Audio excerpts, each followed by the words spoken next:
pressing issue, but have there been any discussions or updates on your own contract situation? No.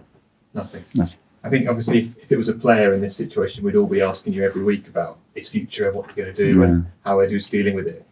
Is that fair to think that we ask the same question of you and the fans are wondering? It can be, but I am really happy. I still have a year in my contract. That's a long time in football as well. And the players are happy, the club is happy. No issues. I think it was a couple of years ago the club spoke about providing clarity before the summer and transfers and to show that you'd be here in the long term. Is that kind of the goal again, do you think, once this busy fixture period is over? I don't know. I'm just focusing on the games and winning football matches, and that's the most important thing right now. Thank you. Jordan? Hi, Mikel. Hi. I think there was disappointment amongst neutrals that the game on Sunday wasn't more exciting and there weren't more goals. But considering how high the level is now and two teams are at the top of their game, should we expect that sort of game more often? It's so tight, there's rarely any mistakes, but we're going to have games that are so tight and there aren't many goals in it. Is that all we should expect now in this title race? It can happen. I think between us in the last few games, it's been like that. The last 3 games, when you look at the margins, are like this. With Liverpool, it's been different. It's been more open, it's been more game, it's been more hectic. Depending as well, I think, the approach of both teams, I think. Which one do you prefer? A more hectic game or a game like one on Sunday? The ones I win. I love those ones.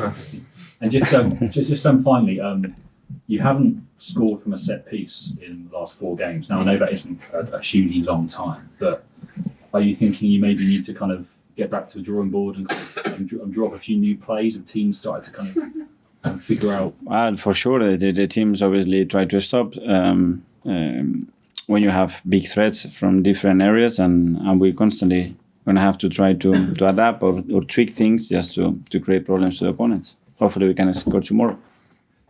Just picking up on what Jordan was talking about, Mikel, but and you also mentioned earlier that you left your ideology aside at City. Was that difficult? I didn't say that. You did. You said you leave your ego and ideology aside. Yeah, to do certain things, not to be a completely different team. Okay. It's like when you have a short blanket. Sometimes you have to cover here and your feet are there. But if you want to cover your feet, then your chest is there. So you have to tweak certain things sometimes. So go on. So just explain exactly what you meant by that. The tweaks to your ideology just at City. I cannot tell you that. we adapt to certain things, and they did as well. Yeah. They did certain things that they never do differently. No. But it's what it is. That's a game. Try to hide your possible weaknesses and the biggest strength of the opponent, and try to expose theirs. Because I was going to say as well, Mourinho always used to say that he could always lock down a game for a 0-0. That was him. Yeah. He almost said that was kind of the easy bit, and obviously the harder bit is obviously trying to win the game, I suppose. Yeah. I don't have this ability. Hopefully, I can improve and get that ability to have the certainty that I can have that. But especially against Man City, and when you look in the last 3 years that they have scored in every single match, I think it's very difficult. But we are on it, that's for sure. And just finally, anything that you can say about what you and Pep spoke about after the game? A lot about families, about both teams, about the times that we were together as well, because you are there in the environment, and it's really good. We hug each other. We met with other players. Yeah, that he was really close, and it was tough for both teams, and we might have to see each other if everything goes like we want, but let's see. I'm Mikel. With Bukayo Saka about 2 weeks ago with the England squad, he obviously, as a precaution, left the squad before the 2 friendlies. How is it in terms of managing him? Because obviously we've seen throughout the season where he's had to hobble off the pitch in pain, and he miraculously comes back for the next game and starts. As a manager, how do you manage that? And do you have his long-term future in mind in terms of the impact it has on his body? Well, he wasn't with the national team because he was injured. So he had a muscular issue. So...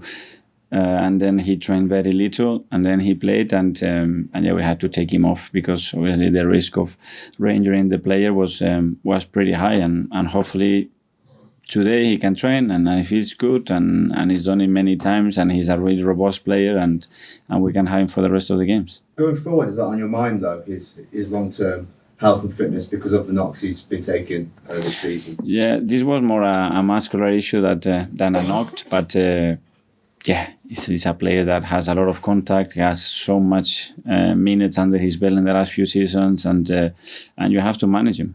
We saw recently Ethan Nwaneri sign his first professional contract. How good is he, and what's the potential on him? Because obviously there's a lot of noise around how he's the next big star. I'm really happy. It was a great day. He had all his family and important people around him.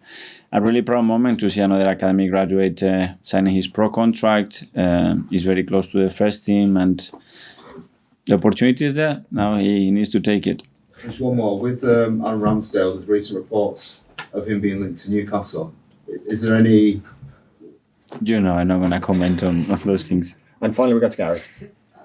Is there any situation where Aaron could be here next year? Is there a situation where, is there a suggestion? No, there is a big reality that Aaron is here because he's our player and he's got a contract. Going on the rotation theme, would you ever have a situation where you might have 18 players of similar ability like Pep, where you could freely rotate and they would all eventually have similar minutes over a season, or is your model slightly different? I would love that, to have 22 or 20 instead of 18.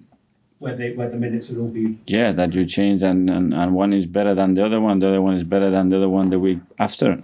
That raises the level, and for sure you're going to win more games. How many transfer windows would you need to get to that type of score? I don't know. That's depending on how much we have to spend, and as well how good we are to evolve the players that we have to get to that level, and obviously the academy, which is a key thing.